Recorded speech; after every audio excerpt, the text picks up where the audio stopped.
Realty Nation, Happy New Year. I'm your host, Abhi Golhar. Welcome to the Think Realty podcast. You know, you might be thinking, where is 2021 headed for real estate investing? And frankly, why do we need money? Why do we need debt to invest in real estate? How does real estate create wealth? And why has real estate been such an important way that rich people have continued to build massive amounts of wealth over the last 100 or so years? Well, in this show, in today's podcast, we're going to talk about that specifically. How do you obtain financing, where 2021 is headed, and what you can do, what strategies you can use right now today. It's the beginning of the year, so what can you do today to rock the rest of this year? I'm excited for today's show with my friend Martin Chera from Express Capital Finance. You know, we talk about these types of issues, these types of things, what's happening in the country right now, where are interest rates, do we expect them to go up, go down? I don't know. That's why we bring on partners and pros like Martin to help us demystify all of these things. But before we get into that conversation, I need to give a huge shout out to my friends over at Nerada Real Estate. Marco Santarelli, love you, man. This podcast is brought to you by Nerada Real Estate Investments, your premier source for cash flow investment property. Visit www.neradarealestate.com to learn more.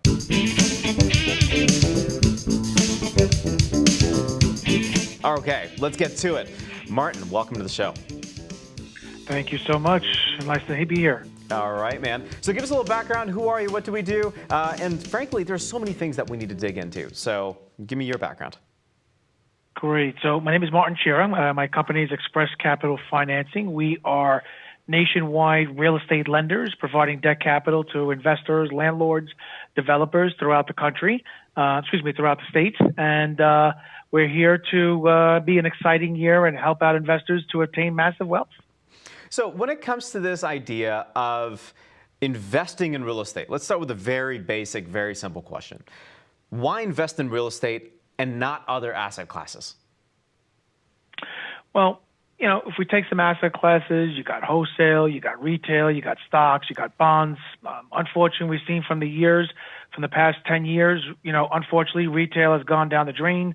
Big retail boxes have opened up, and Amazon is affecting the small merchant retailers. Stocks, you know, it's intangible. You could lose it in a matter of seconds. It's something that you just can't touch. And with a recession or depression, you could lose your life savings, your millions or your billions or your small amount that you invested. However, with real estate, it's something that's tangible. It's an asset, and it may go down slightly, but it's ever going to go so up throughout the centuries of our lifetime. So real estate had a very interesting 2020. And we're also positioned to have a very interesting 2021.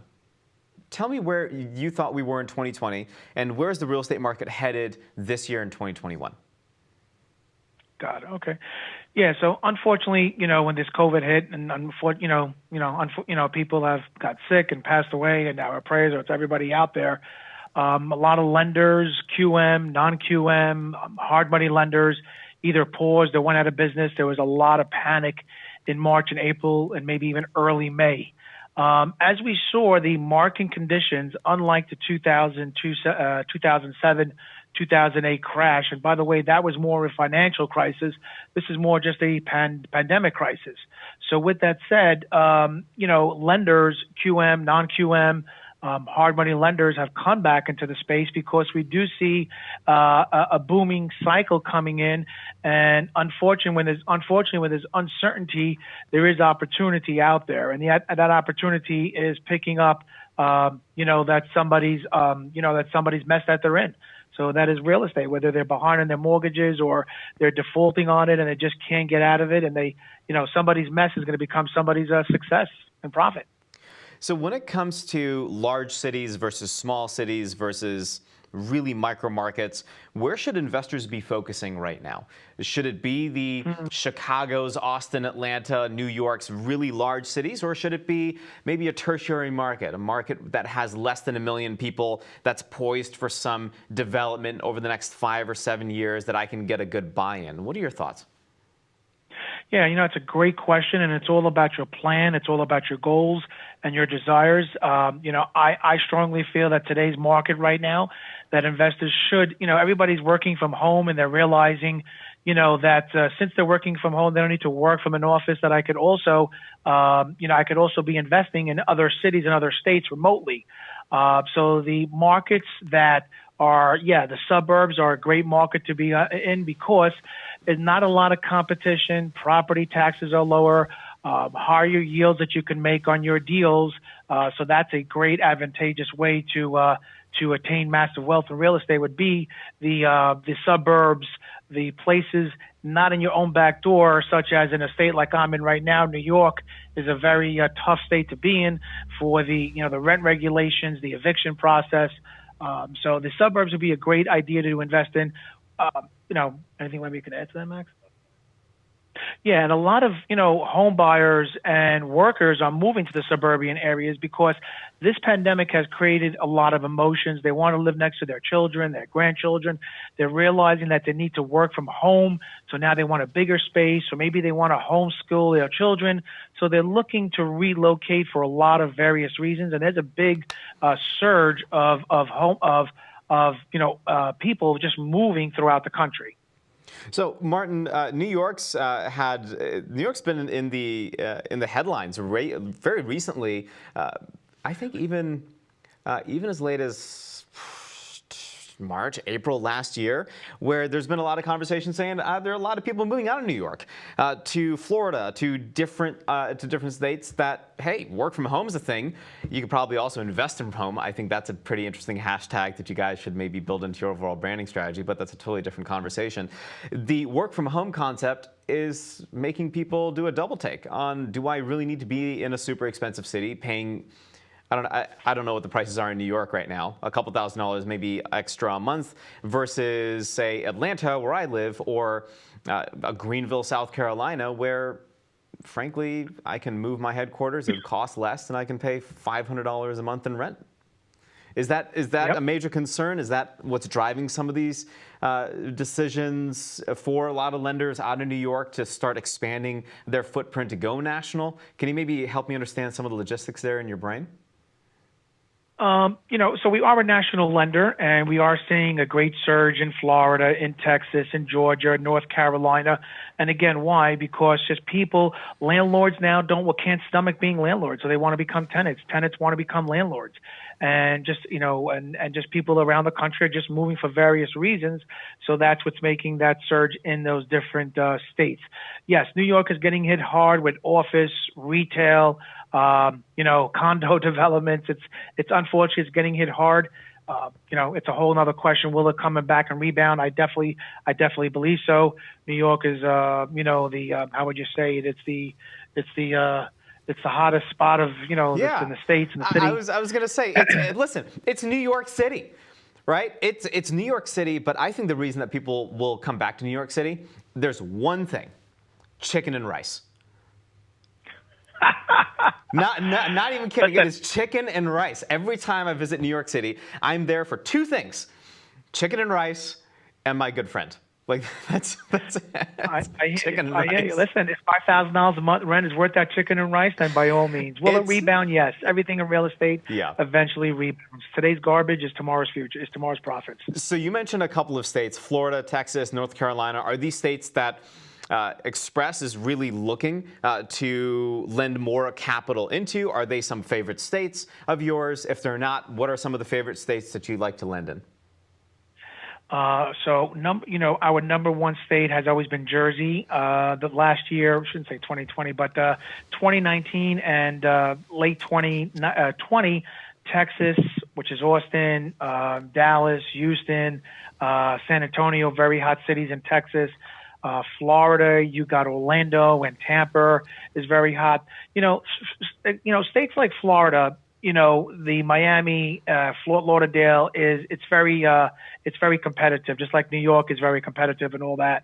So people are going to the outskirts, which are like Orlando and Tampa, like in Florida.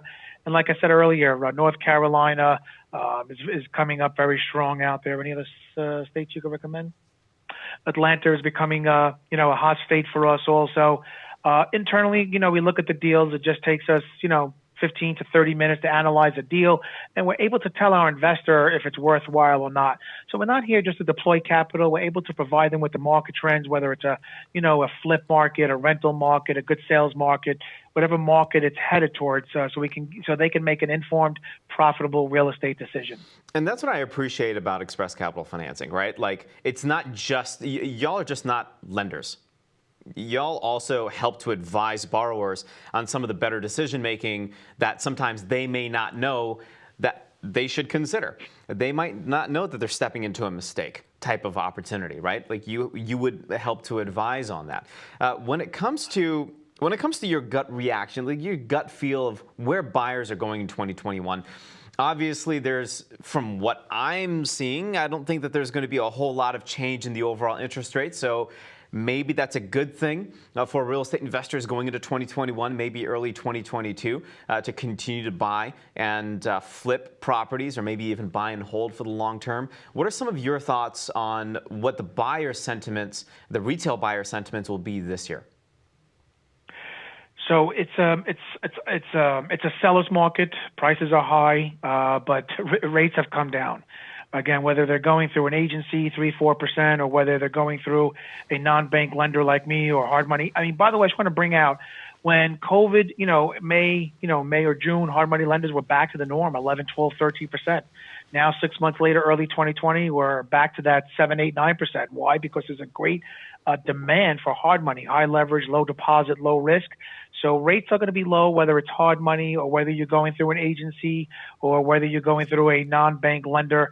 Why? Because of the keeping the economy afloat, they don't want Washington, we're in a recession, whether people believe it or not, we're in that recession, and they don't want to slow it down. So with that said, rates are going to be maintained at a low level to keep the economy going and to maintain growth in real estate market trends. So for buyers that are working with you guys, how are you recommending they find their deals? Is it going to local meetups? Is it doing a lot of online advertising? How are your borrowers, your clients, sourcing their deals this year? That's a great question. So, I mean, look, it's up to them. We always help them out with ideas and concepts. We tell them either do drive by the neighborhood that you want to focus on, look at abandoned houses, curtains that are open, maybe an eviction sign in the window or foreclosure sign, things like that, where they could find a property in a neighborhood. A dumpster truck in the neighborhood that maybe, somebody passed away in the family and the children just got the inheritance of the property. So drive-bys are great ideas. And then they could do what's called a skip trace of finding the sellers and find the owners of the property to offer them some type of, see what their pain and their suffering is and offer them some type of, an offering on the property. So drive-bys are good. Networking, FSBOs, which we call for sale by owners, which is Craigslist, going through their local realtors, bigger pockets to find realtors would be a great idea. Also through, doing, they're calling up their realtors, but also, believe it or not, they can go to Redfin, they can go to Realty Track, which are websites that have pre-foreclosure properties where sellers are in the list pending or pre-foreclosure status or just behind the mortgage. Doesn't mean that they want to sell. It just means that they're in trouble, and it's up to a good investor to do a skip trace, find out who they are, and call them up and get to their suffering, their pain points. So are you expecting a lot of foreclosures this year? I heard because of moratoriums being lifted at some point in time in the future, they keep getting extended right now, which fine, or not, depends on what side of the equation you sit on. Are you expecting foreclosures to increase toward the later part of this year? And then as a result of that, maybe there is some type of discount to the market that your borrowers and investors should be gunning to buy? Yes.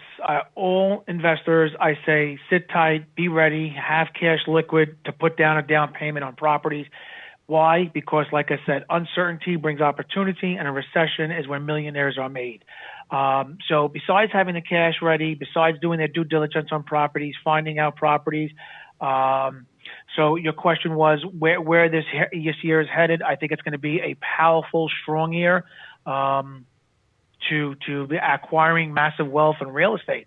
So is that was your question? I'm sorry. Yeah, no, it makes sense. We talk about having liquid cash available, and that's where working with you guys at Express Capital Financing, that's where we can make that happen, right? It's just, you're just not going to make it available for those that are unqualified. You want to make sure that your borrowers, your clients, can have the cash ready as long as they qualify for it for projects that you deem fit, that they deem fit, and it's a mutually beneficial relationship. Last question for you on that kind of track, on that line of thought. When it comes to borrowers, and when it comes to folks that are seeking, say, your help in getting additional liquidity and having that ready, as you say, for later this year when they're buying opportunities, how does one leverage a local lender such as yourself or a national lender such as yourself? How does one find a lender? Is that the question? How does one leverage? So I think it's one thing to find lenders across the United States. It's another thing to, say, work with you guys and maximize that relationship for a higher ROI. How do I do that as a borrower? That's a great question also. Thank you so much for that one. So, people get scared, intimidated by the word hard money. They think that it's a hard process. It's a hard issue, and it's going to be a hard course. And it's not, because hard money lenders are there to provide high leverage, low deposit, low risk. And when an investor in any type of real estate structure, the less they're putting down, the more return on their investment they're making and the less risk they're making. If a deal is going to be $100,000 and you're going to make $100,000, if they put in $100,000 and they're making $100,000, they only made 100% on their money.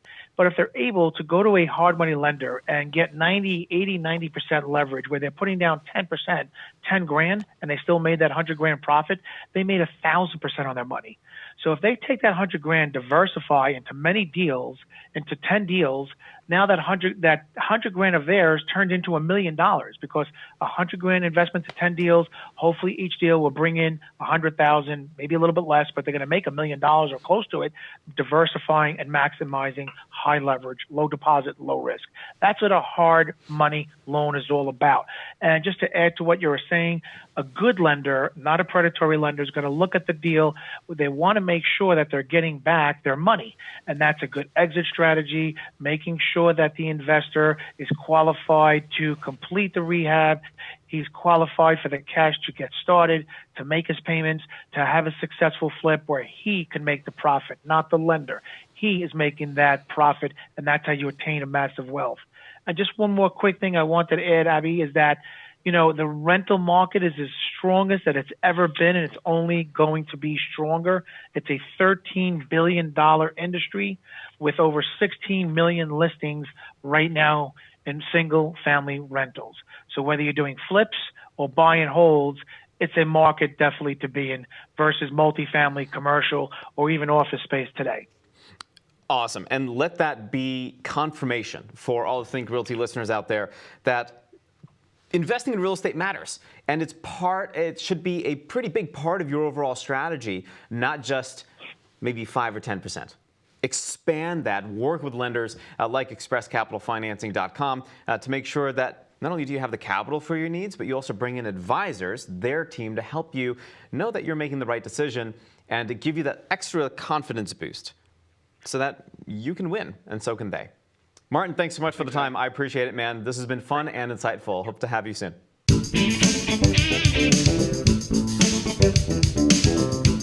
Think Realty Nation, the next segment is brought to you by AaronBChapman.com.